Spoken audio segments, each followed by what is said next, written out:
সুপ্রিয় দর্শক, বরাবরের মতো আবারও ক্যামেরার সামনে দাঁড়িয়েছে এক বোন। আজ শুনবো অসহায় বোনের জীবন বৃত্তান্ত। আসসালামু আলাইকুম আপু। ওয়ালাইকুম আসসালাম ভাইয়া। কোথায় থেকে এসেছেন আপু? যশোর। যশোর। আপনার নাম কি? আমেনা। আমিনা আক্তার। দারুণ নাম, ইসলামী নাম। আপনার বাড়িতে কে কে আছে? আম্মু আছে, আব্বু নাই, কেন, আপনার আব্বু কি হয়েছে? মারা গেছে। মারা গিয়েছে। আপনার বয়স কত যখন আপনার আব্বু মারা গিয়েছে? আমার বয়স যখন 15-16, এখন আমার আব্বু মারা গেছে। 15-16 যখন বয়স তখন আপনার আব্বু মারা গিয়েছেন। আপনি বিয়ের আগে মারা গিয়েছে নাকি আপনি বিয়ের পরে মারা গিয়েছে? আমার বিয়ের আগে মারা গেছে। ও আচ্ছা।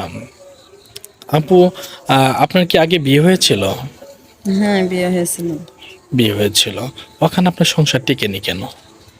উনি আমার আব্বুরা টাকা পয়সা দিতে পারেনি বলে আমার রাখেনি। যৌতুক চেয়েছিল, এই জন্যই আপনার রাখেনি। রাখেনি। আচ্ছা আপু, দারুণ। আসলে মানুষের জীবন এরকমই যে যৌতুকের জন্য একটা নিষ্পাপ মেয়ের জীবন ধসে যায়। অনেক কষ্ট আপনার।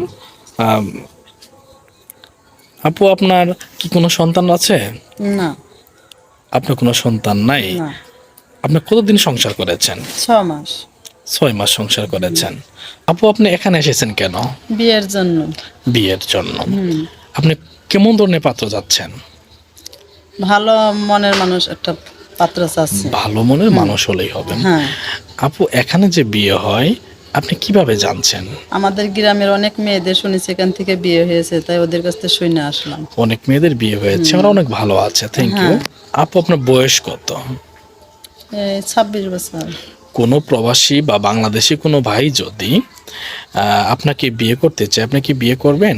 হ্যাঁ, আমি করব।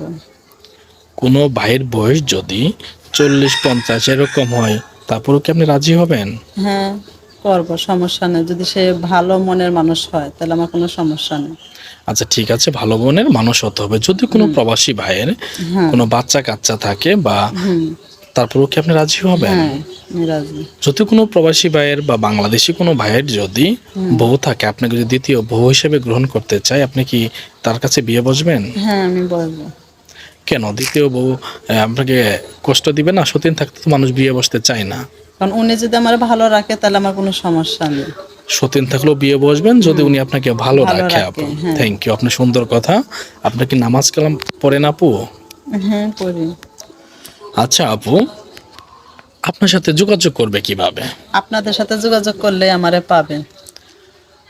আপনারা যারা আমেনা আপার সাথে যোগাযোগ করতে চাচ্ছেন বা বিয়ে করতে চাচ্ছেন, স্ক্রিনে একটি নাম্বার দেওয়া আছে।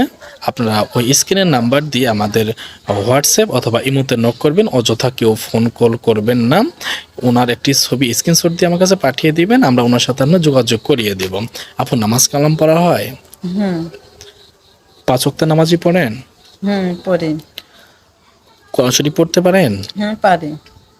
আচ্ছা ঠিক আছে আপু, ভালো থাকবেন। আসসালামু আলাইকুম।